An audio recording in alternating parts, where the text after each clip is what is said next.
pada saat kita mencari, ya kita hanya mencari satu kata. Tetapi kita bisa ulang mencari beberapa kata dengan menggunakan tab yang ada di dalam Biblework. Itu yang tadi ya. Jadi dengan menggunakan tab, kita bisa mencari 12 kata. Biblework itu memahami kebutuhan kita.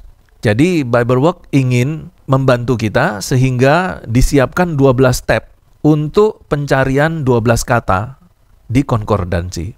Nah, jadi dengan menggunakan konkordansi ini, kita bisa mempersiapkan khotbah. Tapi harus hati-hati ya, harus hati-hati. Karena kalau tidak, maka kita akan melakukan kesalahan kalau kita menggunakan konkordansi untuk persiapan khotbah. Ya, misalnya contoh ya, ada seorang pendeta, ya ini saya tuliskan ya, pendeta di sini melakukan persiapan khotbah dan dia menggunakan konkordansi. Kebetulan dia akan mempersiapkan khotbah dengan topik kesabaran. Ya, ini sebagai contoh saja ya. Topik khotbahnya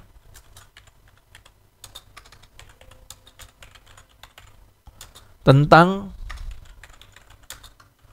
kesabaran. Jadi dia akan berkhotbah tentang kesabaran, tapi Pak Pendeta tersebut dia tidak akan pernah mampu menghafalkan seluruh ayat yang ada di dalam Alkitab yang berisi kata sabar. Tentu di sini dia membutuhkan konkordansi untuk mencari ayat-ayat tersebut. Lalu kita bisa gunakan Biblework. Bagaimana caranya untuk mencari sebuah kata dengan topik sabar? Secara khusus kesabaran. Jadi kita ketik di bagian kolom ini. Ini saya perbesar lagi. Nah, di bagian kolom ini kita ketik kata kesabaran. Atau kita ketik kata dasarnya, sabar. Nah, bisa kita pilih salah satu. Misalnya saja, ini saya pakai kolom tab yang ketiga, yang kosong ya. Saya ketik titik di sini. Ini adalah sebuah perintah di dalam Biblework untuk mencari sebuah kata. Jadi kita gunakan titik ini dulu, baru kita ketik sabar. Nah, di sini kita lihat ada 41 kata atau ada 41 ayat yang di dalamnya ada kata sabar. Jadi kalau kita klik di sini lalu kita enter, dia akan muncul semua ayat-ayat yang di dalamnya ada kata sabar. Dan kalau kita turun ke bawah, ya, di sini ada 40 ayat yang berisi kata sabar dan ada satu yang kita sudah klik. Jadi 41 ditambah 1. Jadi 41 hits. Dari sini kemudian Pak Pendeta itu memilih beberapa ayat yang bagi dia bisa dia pakai untuk mempersiapkan khotbah tentang kesabaran. Misalnya, dia ingin mengangkat bahwa sabar itu berkaitan dengan kasih, maka dia ambil 1 Korintus 13 ayat 4.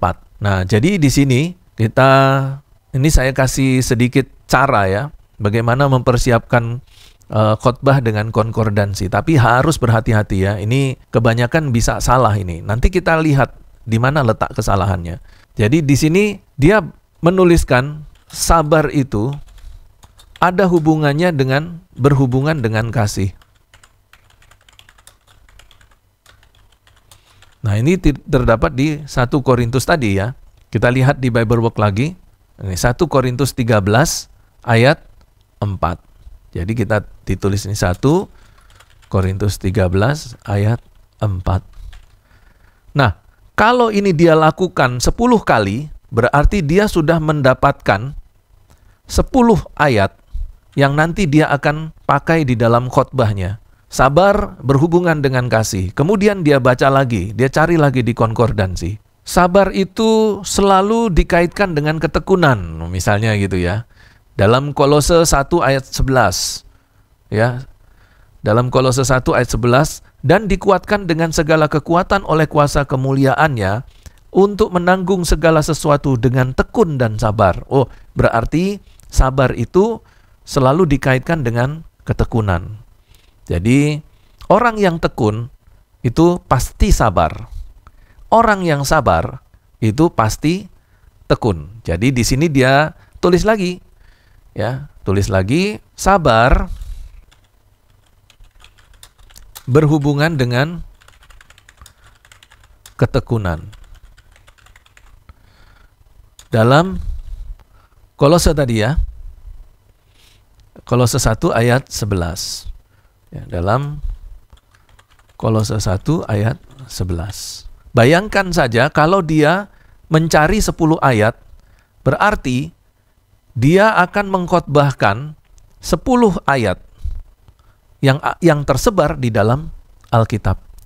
Apa yang kemudian, kesan apa yang muncul di tengah-tengah jemaat? Ketika mendengarkan pendeta ini mempersiapkan khotbah dengan menggunakan konkordansi, bahwa di dalam khotbahnya begitu banyak ayat yang dia kutip, lalu jemaat menilai pengkhotbah itu. Ya, ini saya tulis di sini penilaian jemaat. Pendetanya hebat, bisa menghafal sangat banyak ayat. Atau yang berikutnya, pengetahuan Alkitabnya luas. Karena dia bisa menemukan begitu banyak ayat tentang kesabaran. Iya, jadi ini penilaian jemaat. Wah, pendetanya hebat. Ya. Dia bisa menghafal sangat banyak ayat.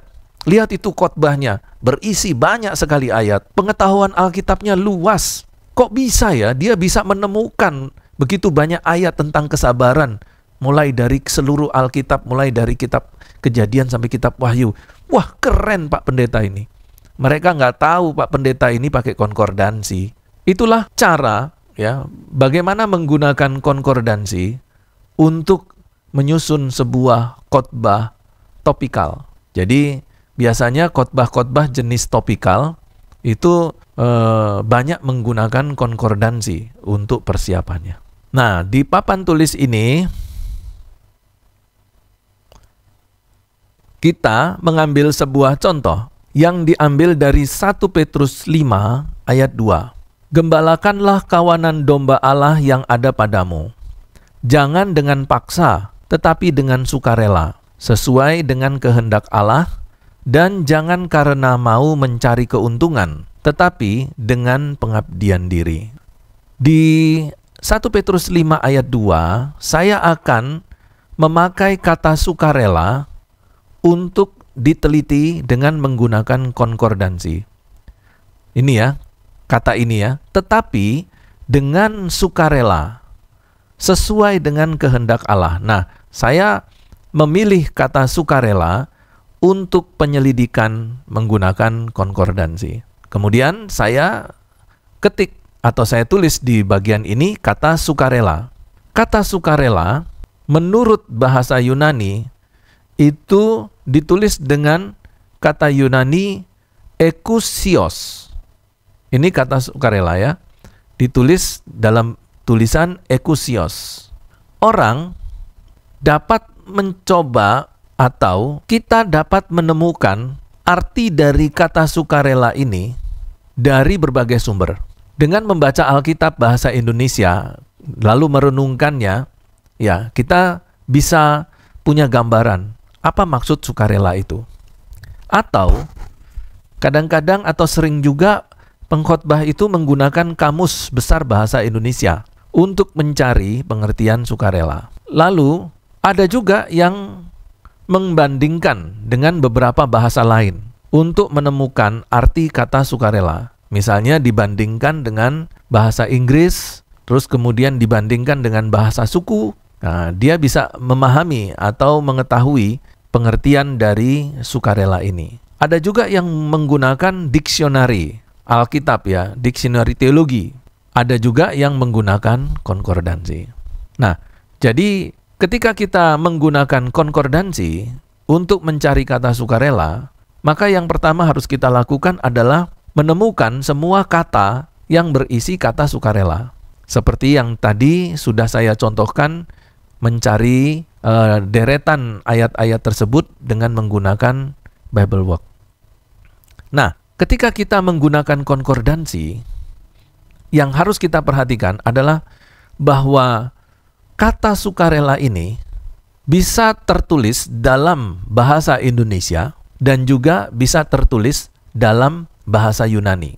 Kalau kita mencari ayat-ayat di konkordansi dengan menggunakan bahasa Indonesia, maka akan muncul deretan ayat-ayat ini. Ya, inilah deretan ayat-ayat setelah kita melakukan pencarian konkordansi dengan menggunakan BibleWorks. Nah, di sini kita lihat ada 31 ayat dalam bahasa Indonesia yang berbicara kata sukarela. Ya, ada 31 ayat. Sedangkan di dalam konkordansi dengan menggunakan bahasa Yunani hanya ada 6 ayat. Jadi 6 ayat ini seluruh ayatnya berisi kata ekousios.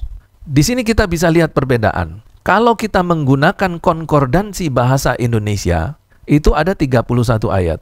Kalau kita menggunakan nomor Strong Concordance, yaitu dengan menggunakan bahasa Yunani, itu ada 6 ayat saja. Berarti ada ayat-ayat yang lain di dalam Alkitab bahasa Indonesia yang kata sukarelanya itu tidak menggunakan bahasa Yunani ekousios. Ngerti ya? Ini saya kasih oret-oretan lagi di sini ya, supaya kita jelas. Kata sukarela itu ternyata kalau kita cari di kata sukarela kalau kita cari di dalam konkordansi, itu kita menemukan 2 versi konkordansi. Versi yang pertama yaitu dengan menggunakan bahasa Indonesia. Jadi kita tulis di sini bahasa Indonesia.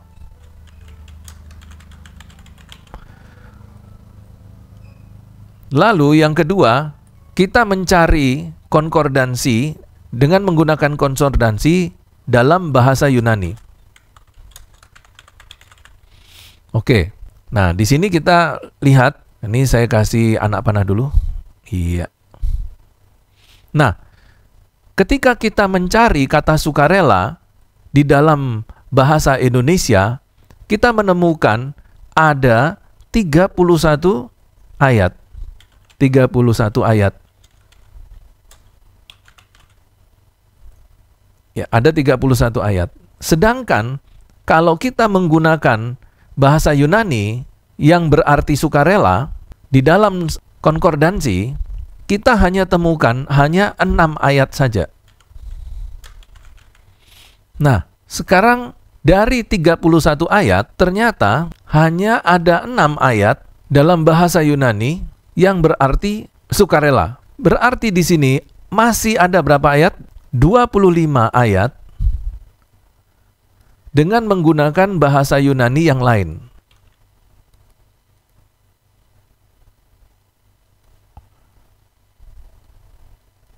Tetapi 25 ayat ini sekalipun menggunakan bahasa Yunani lain, dia tetap di dalam bahasa Indonesia diterjemahkan sebagai kata sukarela. Karena itu di dalam Alkitab bahasa Indonesia terdapat 31 daftar ayat-ayat dengan kata sukarela. Tetapi ternyata hanya 6 ayat yang menggunakan bahasa Yunani ekousios. Ya. Kalau ada seorang pengkhotbah, dia mempersiapkan kata sukarela itu tidak menggunakan yang ini, tetapi menggunakan kelompok yang 25 ayat, sebenarnya dia sudah melakukan ketidaktepatan di dalam bermetode atau di dalam penggunaan konkordansi. Kenapa? Karena harusnya dia menggunakan hanya 6 ayat saja kalau dia berbicara tentang sukarela. Dia hanya menemukan 6 ayat saja. Sedangkan yang 25 ayat ini, walaupun diterjemahkan ke dalam bahasa Indonesia sebagai sukarela, tetapi bahasa Yunaninya bukan ekousios. Bahasa Yunani menggunakan kata yang lain. Nah, harusnya kita harus konsisten. Kalau digunakan ekousios, Yang harus kita cari di dalam konkordansi adalah ya kata ekosios ini.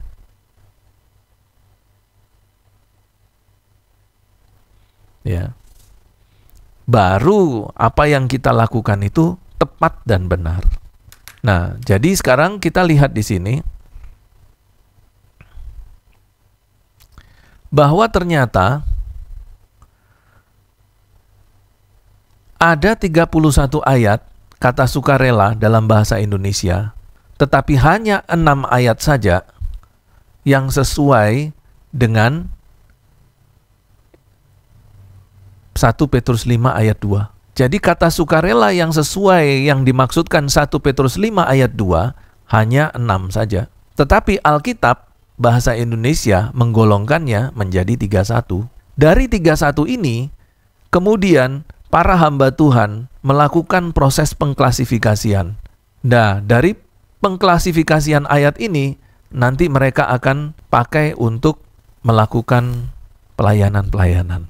Ya, jadi dari 31 ayat ini, nanti mereka akan bicara tentang penyebab sukarela, alasan sukarela, apa itu sukarela, berapa jenis sukarela, mengapa harus sukarela, bagaimana tahapan sikap sukarela, bagaimana melakukannya, kepada siapa sukarela itu ditujukan, apa sih tujuan dari sukarela itu. Nah, jadi semua itu nanti didapatkan dari penyelidikan ayat yang di sini. Dicari semuanya, lalu dikelompokkan, diklasifikasikan. Penyebab sukarela ayat ini dan ayat ini, alasan sukarela ayat ini dan ayat ini, dan seterusnya. Ya, padahal sukarela yang dimaksudkan hanya sebenarnya hanya 6, ya, hanya 6. Tetapi karena orang itu berpatokan dengan bahasa Indonesia, maka mereka menemukan bukan 6 tapi 31 ayat tentang sukarela. Jadi kesimpulannya, jika melakukan dengan persiapan ini, maka sesungguhnya hamba Tuhan itu sama sekali tidak menyampaikan firman Tuhan secara benar, seperti yang ada dimaksudkan di dalam ayat 1 Petrus 5 ayat 2. Nah, ini pertanyaan kritis ya. Jadi pertanyaan yang muncul, pemikiran siapa yang ia sampaikan di dalam khotbahnya? Apakah masih dapat dikategorikan sebagai inspirasi dari Roh Kudus kalau dia salah di dalam mempersiapkan khotbahnya? Nah, inilah hal-hal yang harus kita perhatikan pada saat kita menggunakan konkordansi. Ya. Dengan memberikan penjelasan seperti ini, saya berharap semua hamba-hamba Tuhan, termasuk juga kalian, pada saat menggunakan konkordansi, tidak lagi melakukannya dengan cara yang salah, tetapi dengan cara yang benar. Boleh menggunakan bahasa Indonesia, konkordansi, dalam pencariannya menggunakan bahasa Indonesia boleh, tapi tetap kembali lagi harus dicek dengan bahasa Yunaninya. Ya, jadi dari sini kita sudah bisa melihat ya, dan mengambil kesimpulan. Konkordansi itu begitu penting, sangat membantu kita. Tapi kalau kita memakainya dengan cara yang salah, maka ada kemungkinan kita bisa salah menganalisis. Tetapi kalau kita menggunakan cara yang tepat, dan memakai konkordansi itu dengan cara yang benar, maka kita akan menganalisis firman Tuhan itu dengan baik. Dan kita akan menemukan kekayaan firman Tuhan yang luar biasa, ya, dengan cara menggunakan konkordansi. Karena itu diharapkan melalui pelajaran ini, kalian mulai mengambil sikap bahwa boleh menggunakan bahasa Indonesia dalam pencarian konkordansi, tetapi tetap harus dicek lagi di dalam bahasa Yunaninya. Ya, dengan demikian maka kita akan terhindar dari kesalahan-kesalahan dalam penyelidikan, sehingga nanti bisa mengakibatkan kesalahan di dalam menganalisa.